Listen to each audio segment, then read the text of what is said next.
Donc, on va faire la correction du numéro sur les ensembles de nombres à la page 18.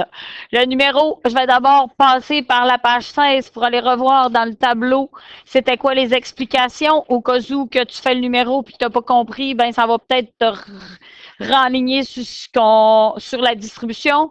Première des choses, les nombres que vous connaissez, c'est tous des nombres réels.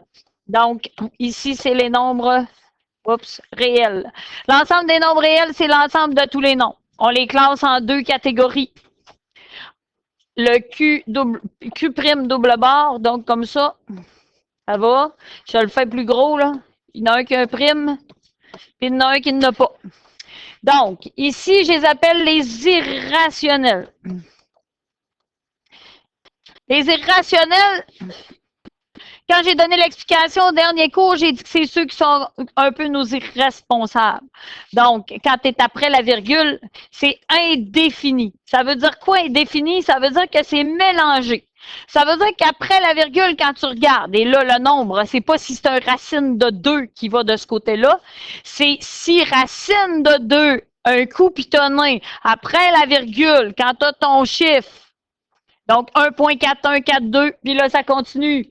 Est-ce que c'est des chiffres tout mélangés, donc non définis, que lorsque tu n'as plus l'écran de ta calculatrice, tu ne sais pas c'est quoi.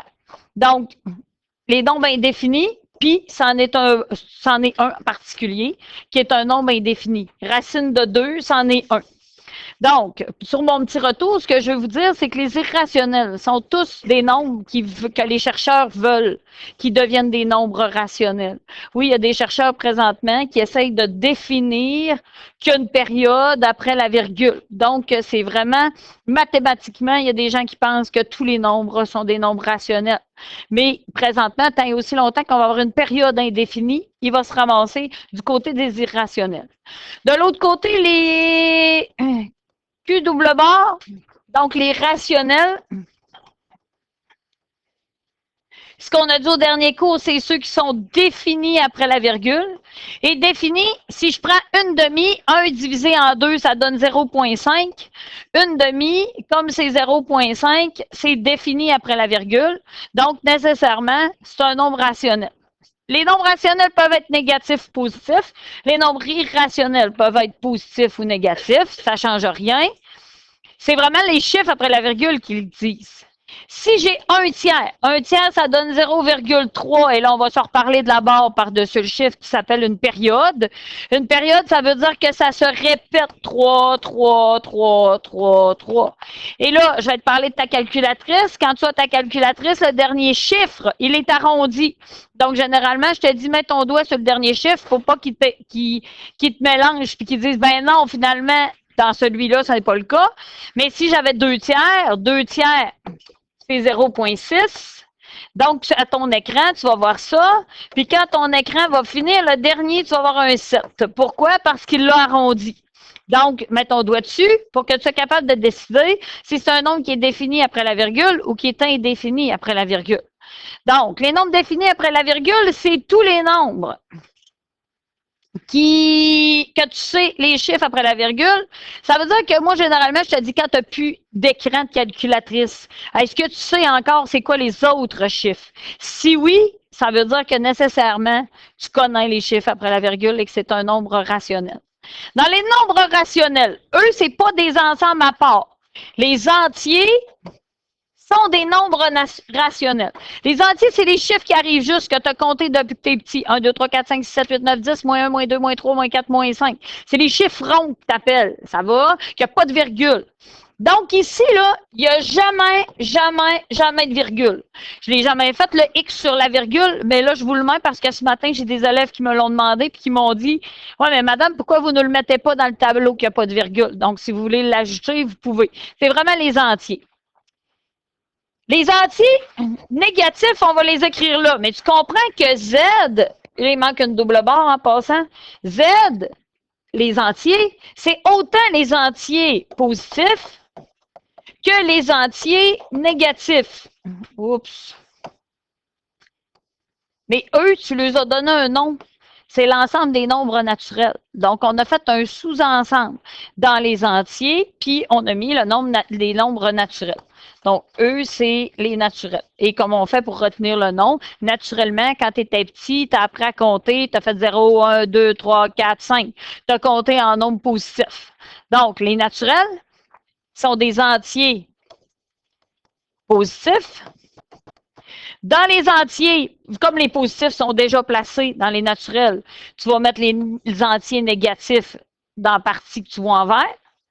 Et tous les autres nombres, tu vas les mettre quand c'est défini après la virgule. Tu comprends très bien que les naturels et les entiers sont des rationnels parce qu'ils sont définis après la virgule. Il n'y a pas de chiffre après la virgule. S'il n'y a pas de chiffre après la virgule, ça veut dire que c'est 0, 0, 0, 0, 0, 0, 0. Ça va? Donc, il y en a un chiffre. C'est toujours 0. Donc, quand vous ayez fait un rappel de tout, on s'en va à page 18 qui était votre devoir et on le corrige. Donc, là, celui-là est particulier. 2 sur 7, je vais aller le diviser avec ma calculatrice et je vais vous l'écrire à l'écran. Donc, 2 divisé par 7, de toute manière, c'est ce qu'il faut que vous fassiez quand vous faites le travail. 0,285714, 28, je bouche le dernier chiffre parce qu'il est arrondi. Et là, c'est très, très, très difficile de voir sur un écran qui reste 9 chiffres après la virgule, dans laquelle j'ai enlevé le dernier, ça veut dire qu'il m'en reste 8. C'est difficile de voir qu'il y a une période qui se répète, mais il y en a une. Dans les sur 7, toutes les fractions qui sont sur 7 et toutes les fractions qui sont sur 13 sont dans les nombres rationnels. Pourquoi? Parce qu'ils ont une période de 6 chiffres qui se répètent. Je te le dis parce que dans ton écran, des fois, avec la rapidité avec laquelle tu regardes l'écran, tu ne le verras pas. Mais il y a 6 chiffres qui se répètent en continu. Ça veut dire que si j'écris le nombre, ceux-là, je ne les écrirai pas et je vais écrire 0,285714 avec une barre sur le dessus qui veut dire périodique, qui veut dire que ces 6 chiffres-là se répètent. Donc, en vous ayant dit ça, comme la période, elle est définie, 2 sur 7 est un rationnel. Vous voyez que je ne me suis pas cassé la tête, là. C'est pas des doubles barres qu'il y a dans mon cahier. Lui non plus. Mais il faut les ajouter parce que les ensembles de nombres ont des doubles barres. Le 0. Tout le monde sait que le 0, c'est un nombre naturel. Ça va? On le met là. Et là, j'ai des élèves qui m'ont posé la question, est-ce que je le mets dans les entiers? Est-ce que je l'ajoute dans les rationnels? Non, il fait partie. Parce que la boîte-là, là, je pourrais effacer cette ligne-là. Puis je pourrais effacer cette ligne-là. Ils ont le droit de se promener, ça va? Fait que si j'efface les naturels, ils vont tomber dans la boîte des entiers. Si j'efface la boîte des entiers, les naturels et les entiers vont tomber dans les rationnels. Donc, les naturels, c'est des entiers et c'est des rationnels. Donc, je place les autres nombres. 0, je l'ai placé. 3/4, ça me donne 0,75. Donc, c'est défini après la virgule. 1000, c'est un nombre naturel. Moins une demi, ça me donne moins 0,5. C'est défini après la virgule, ça va dans les rationnels.